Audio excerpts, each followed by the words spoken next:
Welcome back to Vistriti Education. आज का जो हमारा सेशन है उसमें रीट एग्जाम 2022 का जो ओल्ड पेपर है उसके बारे में एनालाइज करना चाहते हैं। किस प्रकार का एग्जाम में पेपर आया था 2022 का, जिसके ऑफिशियल वेबसाइट से हमने ये पेपर पूरा हूबहू यहाँ पर ऐड किया है। साथ ही इसकी जो आंसर की है वो भी जो बोर्ड ने मानी है उसके आंसर हमने इंक्लूड किए हैं। तो शुरुआत करते हैं हम इस पेपर की, जो कि आपका जो रीट का एग्जाम दोगे उसमें आपके लिए बेनिफिशियल रहेगा, क्योंकि आपको इससे आइडिया लगेगा कि किस प्रकार एग्जाम में क्वेश्चन आंसर बाल विकास के आते हैं। तो शुरू करते हैं हम आज के इस सेशन को बिना किसी देरी के। और ये जो आज है एक से लगाकर 30 क्वेश्चन रहेंगे जो कि बाल विकास में आए थे कोड नंबर सी के अंदर। और जो शिफ्ट नंबर फर्स्ट हुई थी रीट एग्जाम 2022 का ओल्ड पेपर के क्वेश्चन आंसर हम देखते हैं, जो कि आपके एग्जाम के लिए बेनिफिशियल रहेंगे। तो शुरुआत करते हैं। सबसे पहला जो क्वेश्चन था इसमें यह था, मैंने पूरी की पूरी यहाँ से जो एग्जाम की पीडीएफ है उससे ही यहाँ पर आपकी पीपीटी रेडी की है, ताकि नो डाउट कि इसमें एग्जाम में इंग्लिश में आएगा कैसा है वो सारा आपका डाउट क्लियर रहेगा। ताकि तो इसमें बिना किसी देरी के हम पहला क्वेश्चन शुरुआत करते हैं, जिसमें लिखा है निम्न में से किसने अधिगम सिद्धांत का प्रतिपादन नहीं किया है। तो यहाँ पे एग्जाम में अपन क्या हड़बड़ी में रहते हैं और ये नहीं पढ़ना भूल जाते, तो अपने आप में एग्जाम में पेपर लेके बैठे हैं तब आपको ध्यान रखना है कि एक जैसे जैसे क्वेश्चन पढ़ते हैं वैसे वैसे आपको उस पर लाइन पर ध्यान देते हुए उसका आंसर करना है। निम्न में से किसने अधिगम सिद्धांत का प्रतिपादन नहीं किया है। आप अपने दिमाग में आंसर इसका सोच के रखें जितने में इसका अपन डिस्कस करते हैं कि आपके कितने आंसर लास्ट में, आप इसमें से 30 में से आपके कितने आंसर यहाँ पर सही रहते हैं ये मुझे कमेंट कर जरूर बताएं। तो अधिगम का जो सिद्धांत थे, अधिगम के जो सिद्धांत दिए थे थॉर्नडाइक ने भी दिया था, स्किनर ने भी दिया था, कॉलर ने भी दिया था। बात करें थॉर्नडाइक ने, तो थॉर्नडाइक ने उद्दीपक अनुक्रिया का सिद्धांत दिया था, कॉलर ने सूज का सिद्धांत, स्किनर ने पुनर्बलन का सिद्धांत दिया था। आपको मुझे कमेंट करके बताना है कि इन थॉर्नडाइक ने किस पर प्रयोग किया था, कॉलर ने किस पर किया था, स्किनर ने अधिगम का सिद्धांत का किसका प्रयोग किया था। बाद में हम अधिगम की पूरा सेशन जिसमें 1 या 2 घंटे का होगा, जिसमें अपन पूरे सारे अधिगम के सिद्धांत पूरा क्लियर कर लेंगे। यहाँ पर जो हो जाएगा ब्लूम हो जाएगा। क्या आंसर हो जाएगा? सीधा सा BS ब्लूम आंसर है, बोर्ड ने माना, और वास्तव में BS ब्लूम ही है, क्योंकि ब्लूम ने क्या दिए थे? मूल्यांकन के उद्देश्य दिए थे। क्या दिए थे? मूल्यांकन के उद्देश्य। और यदि आपने ब्लूम का जो मेरा वीडियो डाल रखा है वो पूरा नहीं देखा है तो वहाँ पर जाकर इसका पूरा देख सकते हैं। साथ ही हम यहाँ पर देखते हैं थॉर्नडाइक का भी महत्वपूर्ण है अधिगम के सिद्धांत। इन्होंने मुख्य और गौण 2 प्रकार के नियम दिए थे, जिसमें से मुख्य नियम में सबसे पहला प्रभाव का नियम, दूसरा तत्परता का नियम, तीसरा है अभ्यास का नियम। तीनों नियम दिए थे। और इनके गौण नियम कौन कौन से हैं उनको हम देखते हैं। मनोवृत्ति का नियम, दूसरा बहु अनुक्रिया का नियम, तीसरा आंशिक क्रिया का नियम, चौथा अनुरूपता का नियम, पांचवा संबंधित परिवर्तन का नियम। इनकी पूरी डिटेल्स हम वीडियो बाद में देखेंगे, आज हम केवल पेपर को एनालाइज कर रहे हैं। अब अगला क्वेश्चन देखते हैं।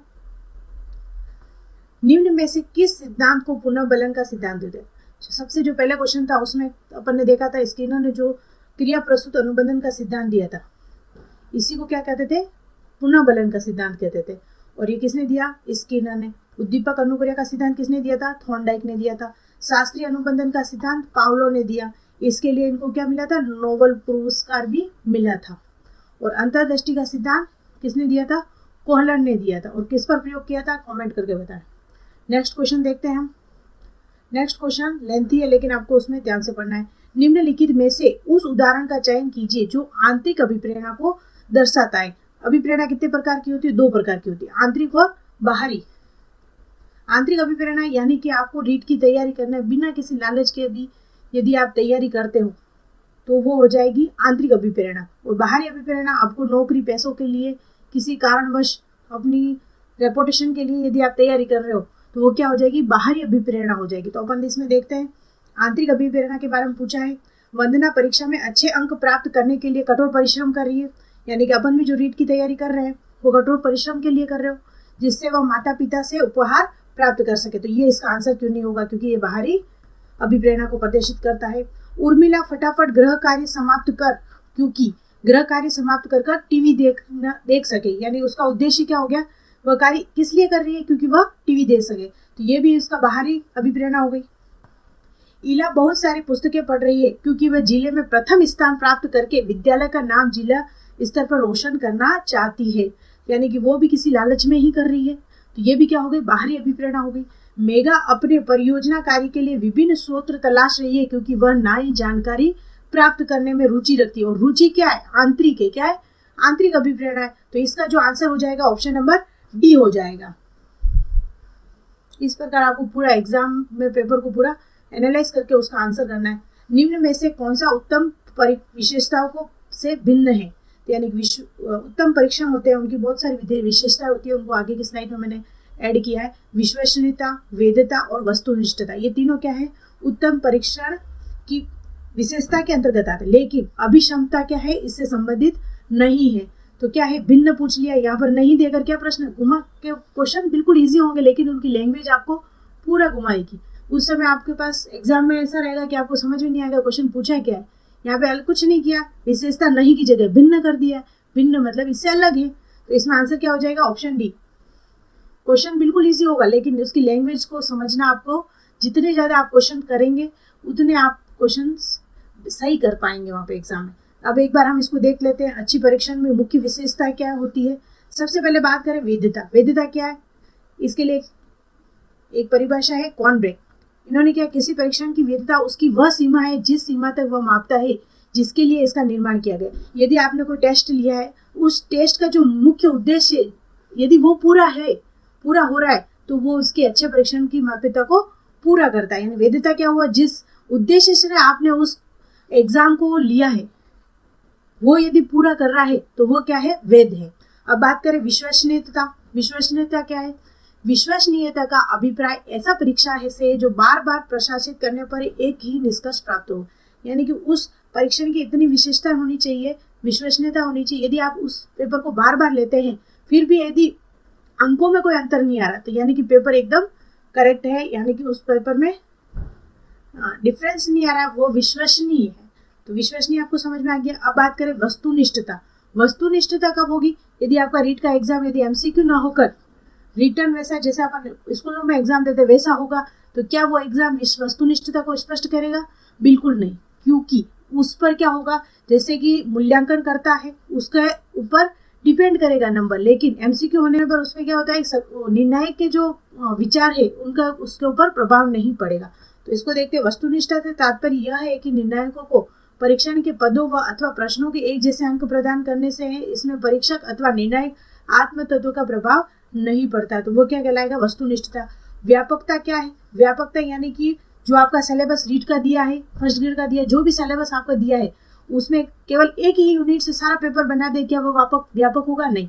5 जो यूनिट है उनमें से नियमानुसार जैसे 30 क्वेश्चन आते हैं, तो सब में से 5 यूनिट है, तो 5 क्वेश्चन सब में से है, तो क्या हो गया, ये व्यापक हो गया। तो व्यापक होना किसी परीक्षण की विशेषता होती है। तो अच्छे परीक्षण की विभेदकारिता। अब ऐसा पेपर दे दिया आपके एग्जाम में, एग्जाम जब कंडक्ट कराया जाता है 30 क्वेश्चन दिए जाते हैं, जिसमें 10 क्वेश्चन सरल दे दिए, 20 क्वेश्चन ऐसे दे दिए जो कुछ लोग करेंगे, और 10 क्वेश्चन ऐसे दे दिए जिसने अच्छे से अच्छी तैयारी की है। यानी कि विभेद कर पाएगा कौन टीचर बन पा रहा है, कौन उस पोस्ट के लिए लायक है, वह परीक्षण अच्छे को विभेद, यानी विभेद होना भी जरूरी है।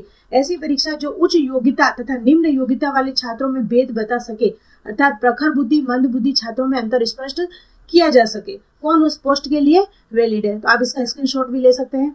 अब हम आगे देखते हैं, शिक्षार्थी केंद्रित पाठ्यक्रम में निम्नलिखित में से सबसे महत्वपूर्ण है। शिक्षार्थी मतलब शिक्षा को ग्रहण करने वाला, तो कौन होगा उसमें, इसका आंसर क्या माना था, बी माना था, क्योंकि बच्चा ही शिक्षा का सबसे महत्वपूर्ण केंद्र माना है।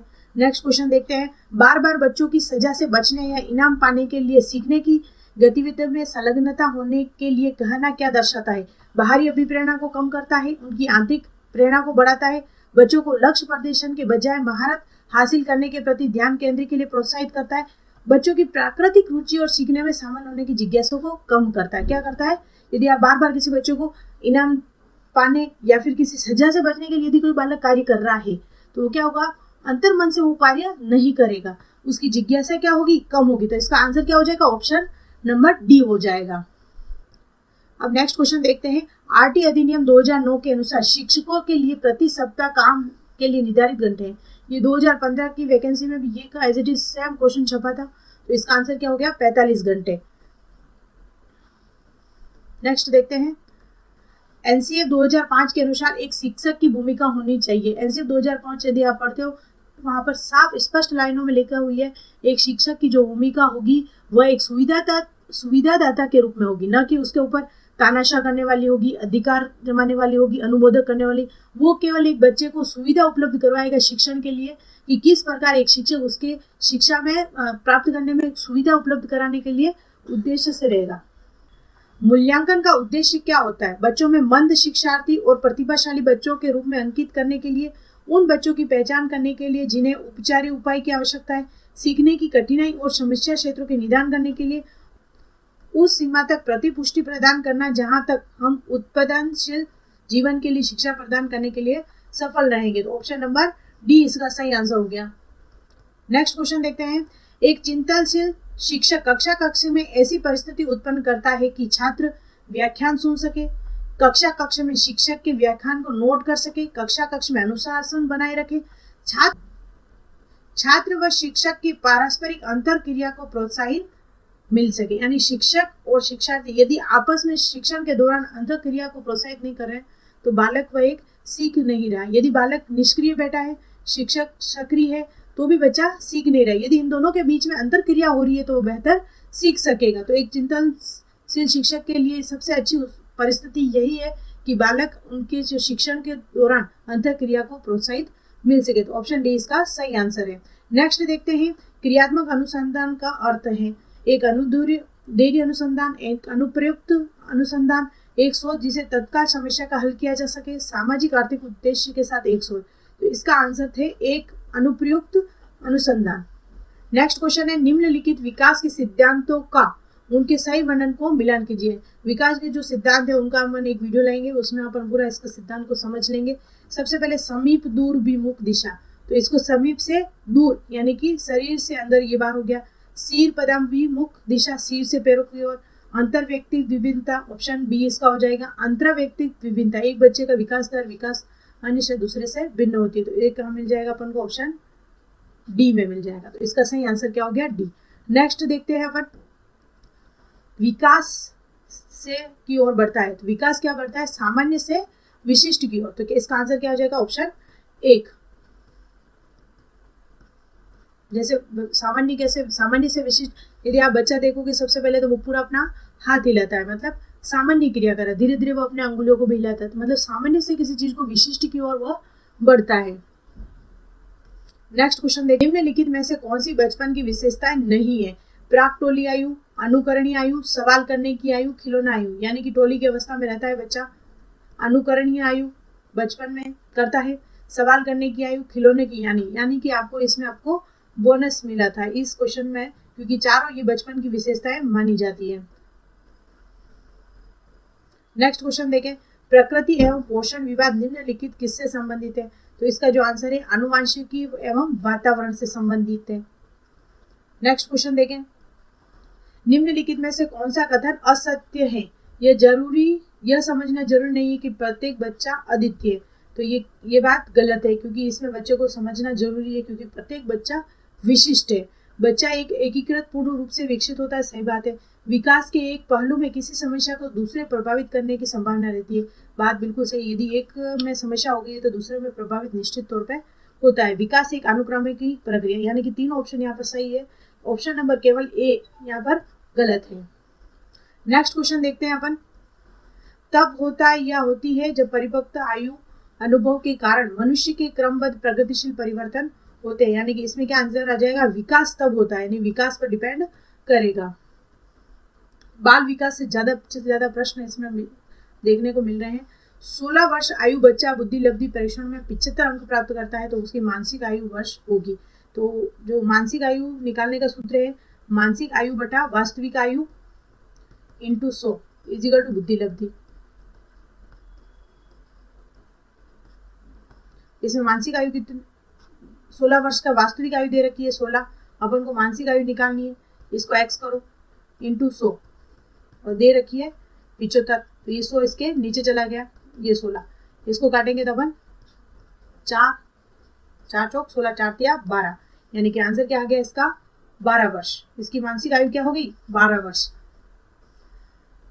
तो फॉर्मूले में रखकर कैसे सोल्व करना है, 1 नंबर का क्वेश्चन आपका निश्चित तौर से बुद्धि लब्धि का निकालने का आएगा। तो इस प्रकार इस सूत्र को भी अपन देख लेंगे, एक वीडियो लाएंगे जिसमें बुद्धि लब्धि के सारे सूत्र किस प्रकार किसने कितने दिए वो पूरा अपन एनालाइज कर लेंगे। नेक्स्ट क्वेश्चन है, प्रत्येक व्यक्ति का कार्य निश्चित योग्यताओं का प्रतिबिंब होता है, किस विशेष कार्य करने में व्यक्ति अपने समस्त मानसिक योग्यताओं में से कुछ प्रतिदेश के रूप में चुनाव करता है। यह सिद्धांत किसने दिया, तो प्रतिदेश का सिद्धांत दिया था थॉमसन ने। तो इसका आंसर क्या हो गया, ऑप्शन डी आंसर हो गया। निम्न में से कौन सी व्यक्तित्व मापन की प्रक्षेपी विधि है, निर्धारण मापी, अवलोकन, साक्षात्कार, ये सारी अप्रक्षेपी विधि है, जबकि प्रक्षेपी विधि कथानक संप्रेषण प्रशिक्षण है। नेक्स्ट क्वेश्चन देखते हैं, प्रतिभाशाली बालक की बुद्धि लब्धि होती है। तो प्रतिभाशाली जो बालक की बुद्धि लब्धि होती है वो 140 होती है। तो इसका आंसर ऑप्शन बी सही है।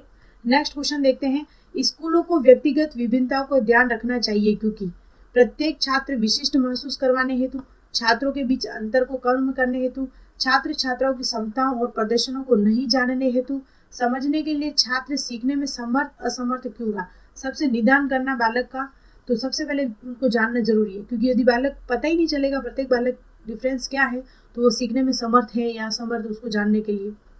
तो ऑप्शन डी इसका सही आंसर हो गया। नेक्स्ट क्वेश्चन देखते हैं हम, प्रतिभाशाली बालक के लक्षण क्या है। प्रतिभाशाली बालक के लक्षण क्या, अभिव्यक्ति नव्यता, जिज्ञासा। सबसे जो प्रतिभाशाली बालक होता है उसमें क्या होती है, सबसे मुख्य रूप से जिज्ञासा। तो ऑप्शन सेकंड किसमें, इसमें है, इसमें है और इसमें है। वार्तालाप प्रियता, जरूरी नहीं है वो वार्तालाप के लिए प्रिय हो, तो तीसरा ऑप्शन नहीं होगा। अति शीघ्रता भी मानी जाती है, तो गया ऑप्शन सी। नेक्स्ट क्वेश्चन देखते हैं, बुद्धि लब्धि के लिए निम्नलिखित फॉर्मूला किसने दिया। यहाँ पर कंफ्यूज नहीं होना है, कालानुक्रमिक आयु पूछिए। तो ये सबसे पहले जो दिया था यहाँ पर अगर मानसिक आयु बटा वास्तविक आयु होता तो इसका आंसर हो जाता विलियम स्टर्न है, जबकि यहाँ पर कालानुक्रमिक आयु है तो इसका आंसर क्या हो जाएगा, टर्मन हो जाएगा। तो ऑप्शन बी इसका सही आंसर है। नेक्स्ट क्वेश्चन देखते हैं, सृजनात्मक मुख्यतः किससे संबंधित है, अति शीघ्रता से, कम बोधगम्यता से, अभिसारी चिंतन से, अपसारी चिंतन। सृजनात्मक है जो मुख्यतः किससे संबंधित है, अपसारी चिंतन से। नेक्स्ट क्वेश्चन देखते हैं, निम्नलिखित में से कौन सी स्थिति समायोजन को बढ़ावा देती है। समायोजन का भी एक क्वेश्चन निश्चित तौर पे आपके एग्जाम को देखने को मिलेगा। तीव्र चिंता, अपराध बोध के बारे में जुनूनी सोच, बीमारी का डर, विक्षिप्त भय और चिंता से मुक्ति। तो इसमें क्या, समायोजन को बढ़ावा देने के लिए यानी किसी भी चिंता और विक्षिप्त भय को दूर करने के लिए समायोजन जरूरी है। तो इसमें ऑप्शन डी इसमें आरपीएससी ने सही माना था। नेक्स्ट क्वेश्चन 27वां क्वेश्चन है, कक्षा 2 की छात्रा षष्ठी को अध्यापिका ने मूल गणित विषय के सवाल हल करवाए। अगले दिन उसने बाजार में सामान खरीदने के उपरांत दुकानदार दी गई योग की गलती को चिन्हित करके सही करवाया। यह अधिनियम कौन सा प्रकार, यानी उसने एक परिस्थिति में सीखा हुआ ज्ञान दूसरी परिस्थिति में यूज किया, तो क्या हुआ, एक सकारात्मक स्थानांतरण हुआ है। क्या हुआ है, सकारात्मक स्थानांतरण। तो इसका ऑप्शन बी इसका सही आंसर है। नेक्स्ट क्वेश्चन देखिए, एक व्यक्ति में एक समय में 2 विपरीत इच्छाओं का द्वंद्व कहलाता है। तो क्या कहलाता है, द्वंद्व। यदि आप अभी सोच रहे होंगे रीट का एग्जाम भी आ गया है, आरएस की वैकेंसी भी आ गई है, फर्स्ट ग्रेड की भी आ गई है, तो आप सभी के सामने द्वंद्व होगा कौन सी वैकेंसी की आप तैयारी करें जिसमें आप जॉब लग सके। तो अभी सभी के सामने द्वंद्व की स्थिति है, किसकी तैयारी की जाए। तो ये किस प्रकार की अवस्था है, द्वंद्व की अवस्था। नेक्स्ट क्वेश्चन देखें, रवि का बुद्धि परीक्षण इंगित करता है कि वह औसत से लेकर औसत से अधिक बुद्धिमत्ता की श्रेणी में आता है। हालांकि पढ़ने, वर्तनी, सामाजिक विज्ञान के विषय में ग्रेड बहुत कम है, उसके गणित के ग्रेड काफी अधिक है। रवि लेखन कौशल में अच्छा है, रवि में अधिक संभावना है, यानी लेखन कौशल अच्छा है तो डिस्ग्राफिया होगा नहीं, और कैलकुलेशन उसकी अच्छी है तो ये होगा नहीं,